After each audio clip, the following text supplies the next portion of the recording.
ऐसे आप सभी, मैं आशा करता हूँ कि आप सभी बहुत अच्छे होंगे।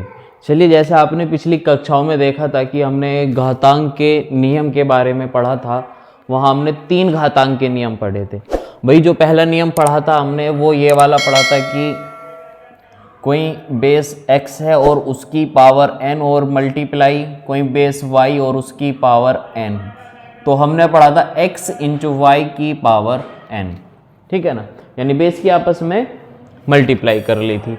और जो एक नियम और पढ़ा था वो ये था कि अगर कोई बेस n है और उसकी भी पावर m है तो उसकी पावर x की पावर n इंटू एम पढ़ी थी, यानी पावर की आपस में हमने मल्टीप्लाई कर ली थी।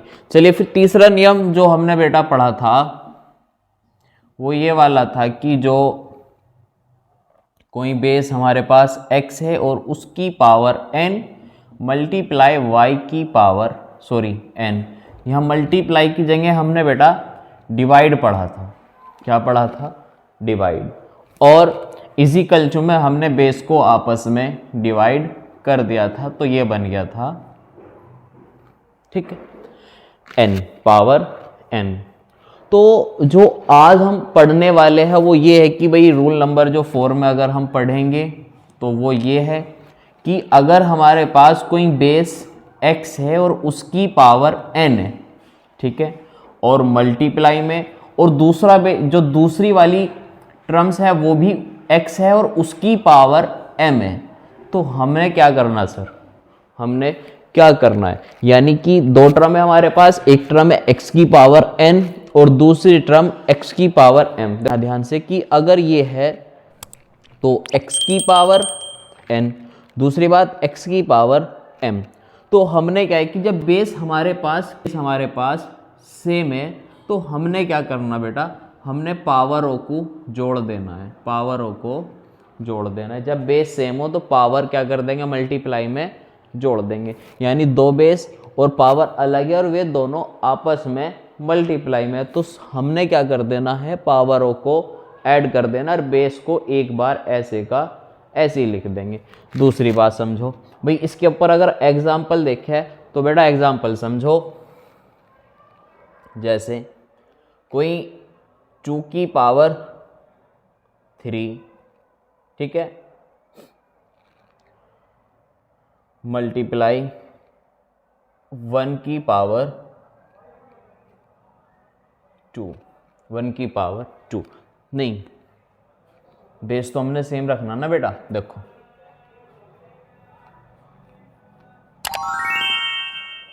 देखो इसके ऊपर एग्जाम्पल समझेंगे भाई। एग्जाम्पल क्या है कि कोई ऐसे कि भाई 2 की पावर 3 मल्टीप्लाई 2 की पावर 1, 2 की पावर 1 ले ली। देखो उधर भाई क्या है कि बेस सेम है ना, यहाँ भी x है, जहाँ पे यहाँ x और x, तो यहाँ पे x की जगह कितना सर? यहाँ 2 और यहाँ 2, तो बेस तो सेम है, दोनों का पावर चेंज है। वहाँ n की जगह 3 है, वहाँ m की जगह 1 है, वहाँ m है तो यहाँ 1 है। अब देखो भाई बेस अगर हमारे पास सेम है, जब बेस सेम हो तो हमने क्या पढ़ा कि बेस को एक बार लिखेंगे, तो 2 और उसकी पावर जोड़ देंगे, तो कितना हो गया? 3 + 1। भाई ये दोनों, एक ये और ये वाली पावर आपस में क्या हो जाएगी सर? जुड़ जाएगी, ठीक है। हमने वही काम करा, देखो क्या बना? 2 की पावर कितनी आएगी? 3 और 1 4, मतलब 2 को अगर हम ऐसे लिखेंगे 4 बार खोलकर तो कितना बनेगा? 2 दूनी 4 दूनी 8 दूनी 16। तो यहाँ तक बात समझ में आ गई बेटा? आई है ना?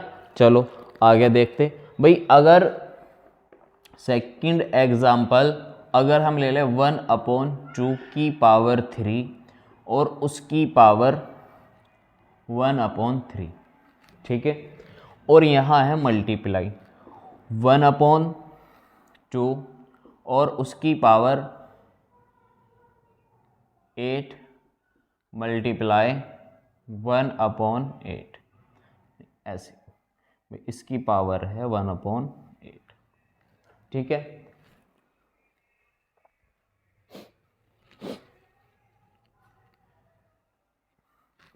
देखो भाई यहाँ 2 रख लो भाई, 1/2 3 1/3, ठीक है सर। बेस 1/2 8 2/3, यानी इस सारे की पावर 2/8 आ गया। अब यहाँ समझो 2/8 इस सारे की पावर है, तो मतलब सबसे पहले इस कंडीशन को कैसे सोल्व करेंगे भाई। यहाँ देखो हमने जो पहला एक पढ़ा था वो ये वाला पढ़ा था कि अगर इस तरीके से हमें कोई लिखा हुआ दिखाई दे तो हमने क्या करना सर, पावर की आपस में मल्टीप्लाई कर लेनी है। करो भाई, पावर की मल्टीप्लाई जैसे 1/2 और उसकी पावर, इन दोनों की आपस में मल्टीप्लाई, यानी 3 × 1/3। और यहाँ पे ये मल्टीप्लाई का सिंबल है, लगा दो, ठीक है। यहाँ पे जो 1/2 है ये ऐसे का ऐसे ही, पावर 8 × 2/8। देखो सर, इस 3 से ये वाला 3 कैंसिल और इस 8 से ये वाला 8 कट गया। बाकी यहाँ क्या बचा, 1/2 की पावर 1 मल्टीप्लाई यहाँ पे 1/2 की पावर 2। अब देखो सर, इस तरीके से भाई बेस सेम है और पावर चेंज है। सर यहाँ भी कुछ ऐसा ही है, बेस सेम है पावर चेंज है, तो हमने क्या कर लेना है, बेस को एक बार लिखेंगे और पावर को जोड़ देंगे, क्योंकि मल्टीप्लाई में है तो पावर क्या करेंगे, जोड़ देंगे। तो 1/2 की पावर आ गया सर 3, 1/2 की पावर 3। अब इसको 3 बार खोल के लिख देंगे भाई, 1/2 मल्टीप्लाई 1/2 मल्टीप्लाई 1/2, इनकी आपस में गुना, दो ही एक ही कम एक और एक ही कम एक, ऊपर एक का या बटे में 2 दूनी 4 दूनी 8, 1/8 इसका आंसर आ गया। तो ये बात समझ में आएगी होगी। चलिए अगला रूल देखते हैं इसका। भाई जो अगला रूल है,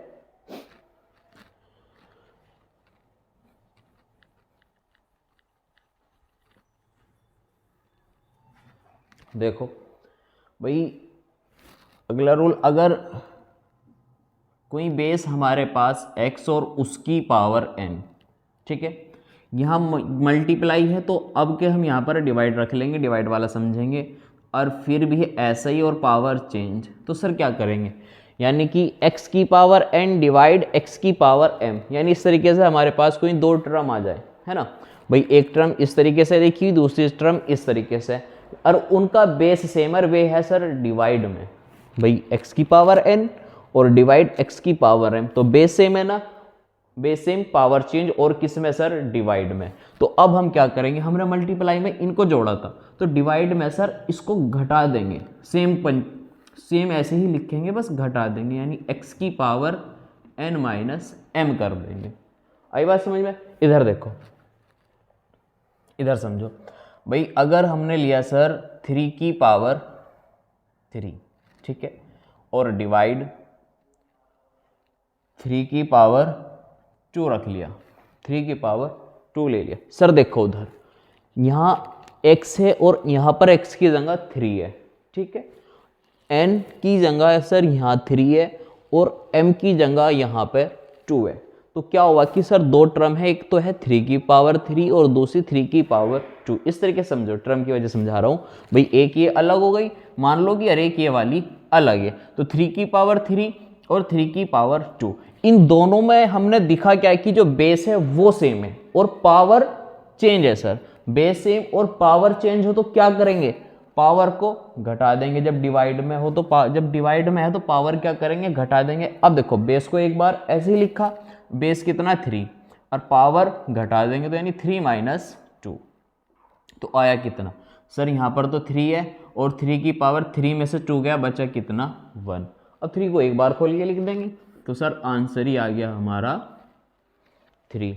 समझ में आई ना बात। और समझो भाई, हमारे पास 1/3 ले लो और उसकी पावर 3 और फिर इसकी भी पावर 6/3 ले लो, नहीं यहाँ पर 8 और 6 रख लो, ठीक है, बात समझ में आ गई। और डिवाइड 1/3 की पावर 2, इसकी पावर होगी सर 1/2, इस तरीके से। भाई यहाँ समझो सबसे पहले कि अगर इसको समझना है तो यहाँ पे कितना लिखा, 1/3 की पावर 3 और 8 इस सारे की पावर 8/6, ठीक है। यहाँ पर डिवाइड आ गई, फिर 1/3 की पावर 2 और इस सारे की पावर 1/2। तो सबसे पहले क्या करेंगे हम, ये वाली कंडीशन देखो बिल्कुल सेम यही वाली है, इसको समझेंगे। हमने इसमें क्या करा था कि पावर की आपस में मल्टीप्लाई कर दी थी, तो यहाँ भी ऐसे ही करेंगे भाई। 1/3 की पावर एक ये वाली 3, यानी इन दोनों की आपस में क्या हो जाएगी सर, गुना, मल्टीप्लाई, तो 8/6। यहाँ पे डिवाइड है, डिवाइड ऐसे ही लगा दो। अब फिर इसके साथ भी ऐसा ही करेंगे, तो यहाँ 2 है और मल्टीप्लाई 1/2। यहाँ तक बात समझ में आई ना। इसके बाद भाई 3 की टेबल से ये कटा सर 2 बार, और इसी 2 के टेबल से ये कटा 4 बार, तो 1/3 की पावर केवल जो बची वो बची सर 4। इधर देखो भाई 1/3 की पावर जो बची सर 4, यहाँ पर डिवाइड लगाओ, ठीक है। इसके बाद 1/3 यहाँ है, लो ऐसे ही लिख दो 1/3। अब इससे समझो 2 से ये 2 कैंसिल, बचा कितना सर 1, ये वाला, और इसकी पावर हो गई 1, ठीक है। अब यहाँ देखो ध्यान से भाई, बेस हमारे पास सेम चाहिए था और पावर चेंज हो तो हम क्या करेंगे, बेस को एक बार लिखेंगे और पावर को आपस में घटा देंगे। यहाँ भी कुछ ऐसे ही है, बेस सेम है, पावर चेंज है, तो क्या करेंगे, पावर को घटा देंगे। तो 1/3 की पावर बची कितनी, 4 - 1, 4 - 1, यानी 1/3 की पावर 4 में से 1 गया, बचा कितना सर 3। अब इसको 3 बार खोल के लिख देंगे, 1/3 मल्टीप्लाई 1/3 मल्टीप्लाई 1/3। अब इनकी आपस में मल्टीप्लाई कर देंगे, 1 की 1 में करेंगे 1, फिर उस 1 की 1 में करेंगे 1, ठीक है। अपोन में देखो 3 की मल्टीप्लाई 3 में करेंगे, 3 3 ज़ा 9, 9 3 ज़ा 27, 9 3 ज़ा 27, तो 1/27 हमारा आंसर आ गया। तो ये बात यहाँ तक समझ में आ गई ना। और समझेंगे भाई, कुछ कंडीशन में आपको और बता देता हूँ। देखो बेटा इधर ध्यान से, कि अगर कुछ इस तरीके से भी हमें मिल जाए तो हम क्या करेंगे सर।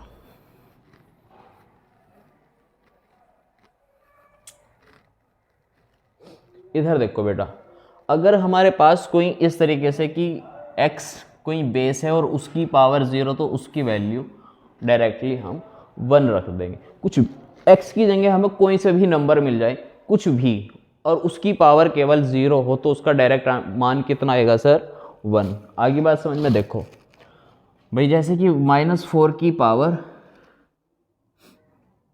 जैसे 4 की पावर 0, तो इसका डायरेक्ट आंसर हम 1 रख देंगे, या 5/6 की पावर 0, तो इसको भी हम 1 रख देंगे।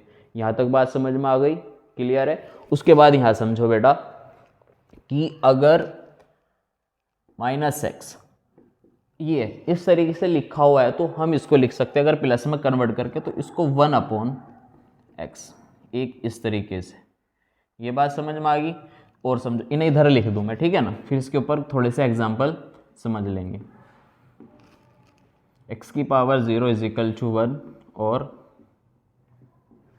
x की पावर -1 है, तो 1/x। और लास्ट बात एक और समझ लो बेटा, अगर 1/x की पावर -1, तो उसको हम x, यानी पावर ऊपर गई तो प्लस के 1 बन गई, डायरेक्टली ये भी हम लिख सकते हैं। इसके ऊपर एक एग्जांपल समझो, यहाँ मैं आपको समझाऊं।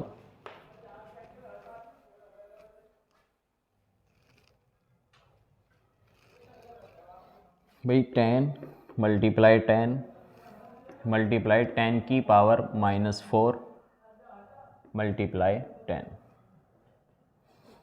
100, ठीक है ना, मल्टीप्लाई 100, ये हमारे पास है।